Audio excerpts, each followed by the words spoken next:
Savez-vous que les Japonais maîtrisent parfaitement l'art du beignet? Ils ont hérité cette tradition des Portugais qu'ils ont poussée à son paroxysme de subtilité. Là-bas, on appelle ça tempura, et moi j'en ai rapporté la technique pour faire des pelures et des fans de légumes en tempura. Il y a toutes les vitamines dans les fans, et en plus, regardez, c'est très joli.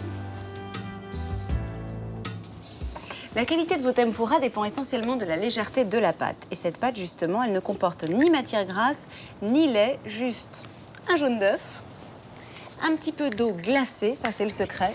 Une fois que c'est bien dilué, on rajoute les farines. Et là aussi, les farines, elles doivent être très légères, c'est-à-dire farine de type 45, encore plus finement moulue que la 55 qu'on utilise en pâtisserie, et maïzena, pour que ce soit aérien. Et voilà, c'est pratiquement instantané. Même s'il y a des grumeaux, c'est pas grave, de toute façon, ils vont rester dans le fond du saladier. Il faut que la pâte soit épaisse, un petit peu comme une sorte de pâte à crêpes. Voilà, ça devrait marcher. Un peu de sel, très important, même si on va ressaler après. Et c'est parti, attention, on enchaîne. Pas très doué.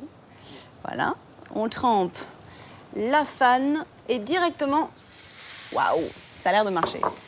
Alors là, ça cuit très très vite, hein. Juste le temps de disposer un morceau de papier absorbant. Et ça va être bon, 30 secondes, pas plus. Il faut quand même que la feuille reste un peu fraîche. Ah, j'adore. Ça y est, c'est prêt.